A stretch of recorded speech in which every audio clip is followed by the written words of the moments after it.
প্ৰতিজন মানুহেই সুখ আৰু দুখক লৈ নিজৰ জীৱনটো ব্যতিব্যস্ত কৰি আহিছে। আচলতে জানো সুখ বা দুখৰ তেনেকুৱা কোনো নিৰ্দিষ্ট পৰিসৰ আছে, যি পৰিসৰত গ'লে আমি হয়তো সুখী হ'ব পাৰিম নতুবা দুখী হ'ব পাৰিম? নাই, মোৰ মতে পৃথিৱীত তেনেকুৱা কোনো ধৰণৰ পৰিসৰ নাই য'ত গ'লে আপুনি সুখী বা দুখী হ'ব পাৰিব। সুখ আৰু দুখ হৈছে মানুহৰ অনুভূতি স্বৰূপ।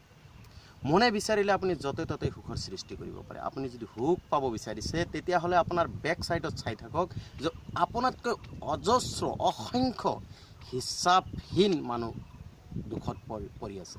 কাৰোবাৰ ভৰি নাই, কাৰোবাৰ চকু নাই, কাৰোবাৰ খাবলৈ অন্ন নাই, কাৰোবাৰ পিন্ধিবলৈ বস্ত্ৰ নাই, কাৰোবাৰ হয়তো গৃহ নাই।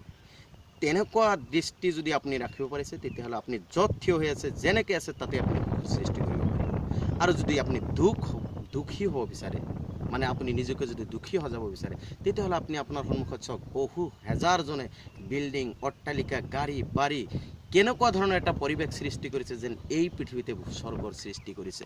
সেইটো যদি আপুনি লক্ষ্য কৰিব বিচাৰে হয়তো আপুনি নিজকে দুখী অনুভৱ কৰিব। কিন্তু সুখ বা দুখ জানো টকা পইচা, ঘৰ দুৱাৰ, অট্টালিকা এইবিলাকত জানো আপুনি সুখ বিচাৰি পাব পাৰে? নাই, নোৱাৰে। সুখ বা দুখ আপোনাৰ অন্তৰখন আৰু আপোনাৰ মনৰ পৰাহে সৃষ্টি হয়। গতিকে বন্ধুসকল, মোৰ এই গোটেই পৰিঘটনাৰ কথা মই এটাই ক'ব বিচাৰোঁ, এই পৃথিৱী আচলতে সুখ বা দুখৰ কোনো স্থায়ী ঠাই নহয়। সুখ বা দুখ হৈছে মনৰ স্থিতিস্বৰূপ, মনৰ অনুভূতিস্বৰূপ। মনে বিচাৰিলে আপুনি য'তে ত'তেই সুখ বা দুখৰ সৃষ্টি কৰিব পাৰে। ধন্যবাদ।